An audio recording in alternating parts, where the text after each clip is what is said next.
We've been given to understand that in much of the world, birth rates are dropping at a rapid speed, down from a global average of just over 4.5 children per family in 1950 to less than 2 children for each family in our current times. And it's predicted that this number will have dropped to 1.5 by the end of the century. Now, the reasons for this are many and are complicated. However, there is a reasonable body of research that suggests that the rate is declining more rapidly in our present times because of a rise in anxiety about the kind of world in which our children will inherit and how they might manage to live in it. Looking at the present situation and predictions for the future in terms of possible conflict, structural injustice, and factors such as climate change has made many people anxious about bringing a child into a world where the future might seem very bleak. If the world is really as bad as has been suggested, then it's been argued that the decision to bring a child into the world could be seen even as an act of cruelty. A version of this theory is put forward by the philosopher David Benatar, who has argued that bringing someone into existence generates both good and bad experiences, both pain and pleasure. By contrast, not doing so, not bringing someone into existence, generates neither pain nor pleasure. And so he goes on to argue that the absence of pain is good, the absence of pleasure is not bad.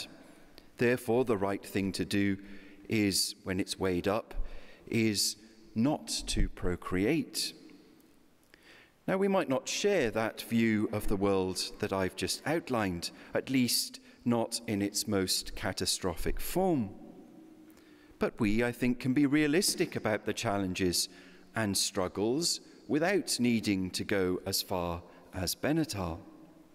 In fact, when we think carefully about those struggles, we might come to see that the coming of a child into the world is in fact the perfect response to the gloom, because it is in a certain way an act of hope of that child's parents.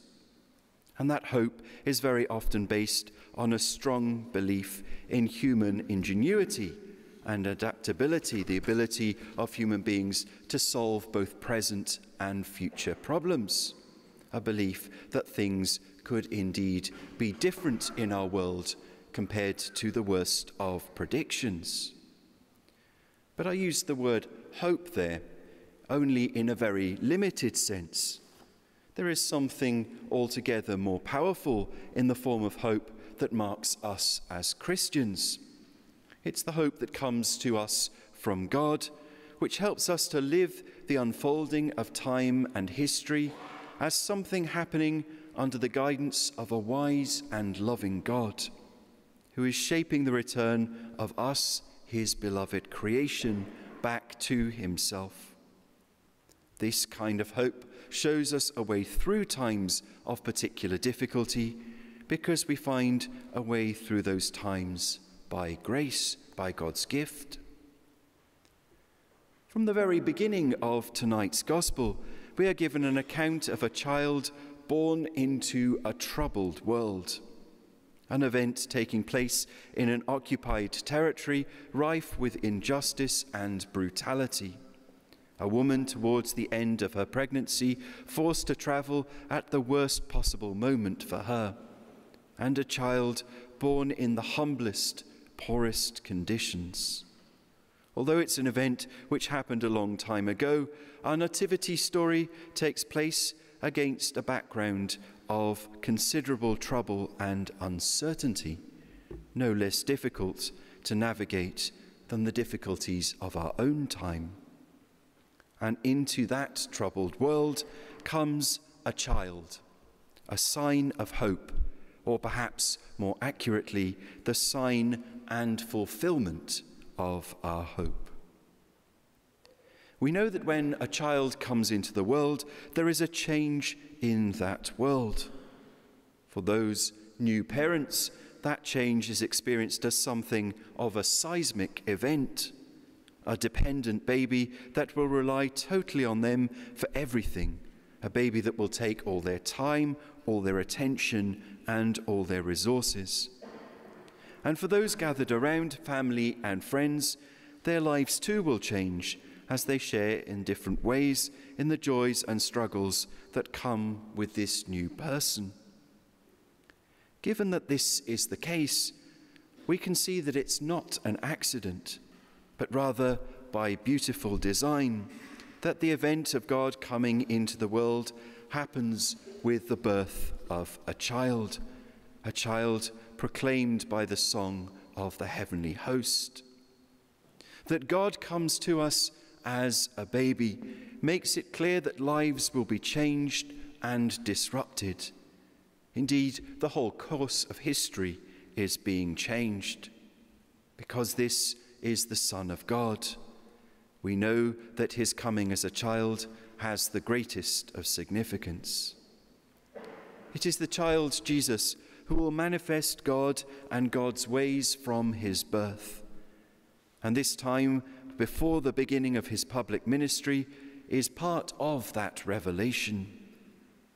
That God comes to us as a baby which demands our entire attention and devotion helps us to understand from the beginning what place God should have in our lives. The coming of the Christ child calls us out of our self-centeredness and moves the center of our lives out towards him, out towards God. As we follow the story of the child in the manger, we are drawn to continue to center our lives on him as he grows and develops, as he takes up his saving ministry of teaching and healing, all the way through to him being nailed to the cross. When God comes into a broken and sometimes frightening world to unleash his love on that world to bring it back to him, the result is challenge and disruption for each individual and for the world as a whole. And our desire as Christians should be to welcome that challenge and destruction and to want its saving effects. For there is surely nothing worse than being left to our own devices, and for our trust in the power of God to change our lives and our world to be diminished or even extinguished. We need God to act.